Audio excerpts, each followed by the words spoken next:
Guys, একবার জোরে হাত তালি হয়ে যাক। Fossils, লক্ষ্মী ছাড়া Chandrabindu, we are looking forward. সমুদ্রদাকে অনেক অনেক ধন্যবাদ। Thank you, Go Everywhere Travelscape for arranging for such a musical extravaganza. Thank you.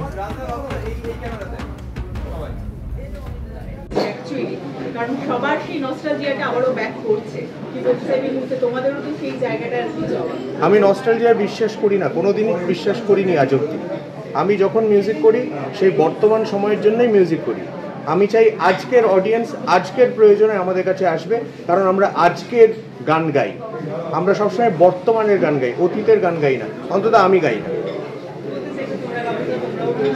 Actually মানে নস্টালজিয়ার মতো তো বয়সও হয়নি আমাদের, কি হবে অদ্ভুত ব্যাপার, অনেক সময় বাকি আছে এখনো। সো হ্যাঁ, আমাদের পুরো কাজটা খুব কারেন্ট, খুব কন্টেম্পোরারি সবারই। সো ডেফিনেটলি আমাদের নস্টালজিয়া ভাবলে খুব দুঃখ পাবো, সেটা নই আমরা। হ্যাঁ, সেটা আমরা বলছি না। সবসময় আমাদের দেখলেই যেন একটা বুড়োরা চলে এসে, বুড়ো হামরারা চলে এসছে, দাঁত ফাত পড়ে গেছে, এরকম একটা কেন? আমরা এভার ইয়াং। কিন্তু ছোটবেলার মানে ছোট এখনো সবাই আপনারা, তবে একটা কিছু মুহূর্ত তো নিশ্চয়ই স্টেজে মানে যেটা আপনারা শেয়ার করতে চাইবেন। মানে আমি শেয়ার নিশ্চয়ই করব, যখন স্টেজে উঠবো তখন শেয়ার করব। এটা আমার স্টেজ না, এখানে তো ঘাবড়ে যাচ্ছে। আচ্ছা, 4 bands 1 stage, এটাও কিন্তু একটা অভিনব বিষয় যে বিভিন্ন কিছু অভিনব না, এটাই তো হওয়ার কথা।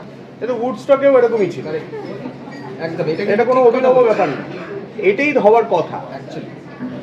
মানে আমাদের শহর হচ্ছে গান মেলার শহর, তারও আগে মইনের ঘোড়াগুলির শহর। এটা মইনের ঘোড়াগুলি সম্পাদিত বাংলা গান এই প্ল্যাটফর্মের শহর। এটা 95 সাল থেকে দেখে এসছে, যেখানে মনিদার নেতৃত্বে যত ইয়াং মিউজিশিয়ান তারা একত্রিত হয়েছিলেন তাদের নিজেদের গান নিয়ে।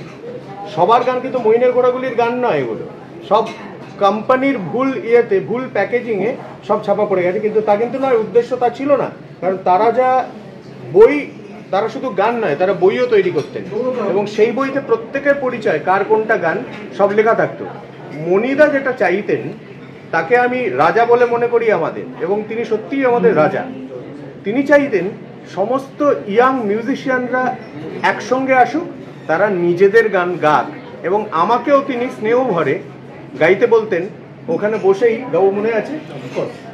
আমি সেদিনও ছিল দুপুর এমন, এটা তোর বোনের প্রিয় গান, সেটা গাইতাম।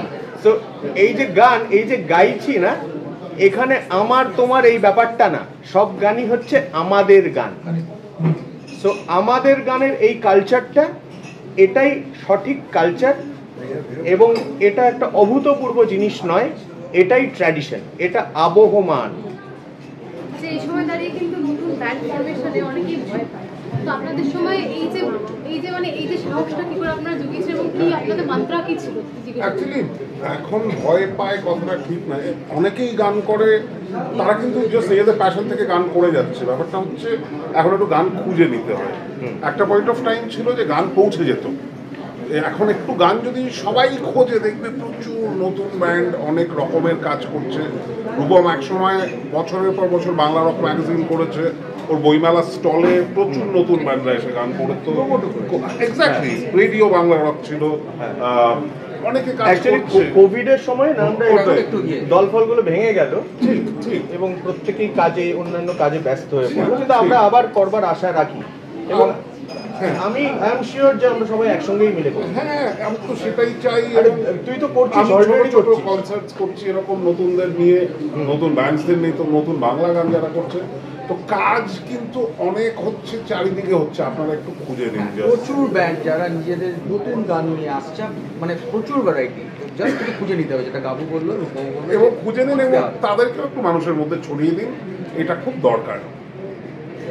এবং এটা যদি জিজ্ঞেস করা হয়, যেটা তোমরা বললে যে তোমাদের নিজেদের গান নিজেরা শোনার থেকে অন্য ব্যান্ডের গান বেশি শোনো, তো সেই দিনকে কি আমরা এরকম কিছু দেখতে পারি যেটা ওখানে অন্য ব্যান্ডের গান অন্যরা গাইছে? না, সেটা আমাদের তো একটা মহলা কক্ষ আছে, সেখানে আমাদের কিছু ডিসিপ্লিন আছে, এবং সেখানে যে সময়টুকু আমাদের নিজেদের গান পারফেক্ট করবার জন্য দিতে হয়, তাতে আর অতিরিক্ত সময় থাকে না যে আবার অন্য কারোর গান গাইব। কিন্তু শোনার সময়টা সবসময় সবার গান শোনাটাই সেটাই সব থেকে মানে রিল্যাক্সেশন। কারণ নিজেদের গানের পেছনে এত খাটনি না, নিজেদের গান শুনে ওই পরিশ্রমের কথাই মনে পড়ে। যে অবসর বিনোদনের জন্য অন্যদের গান শোনাটাই জরুরি, আর পরিশ্রমের জন্য নিজেদের গান।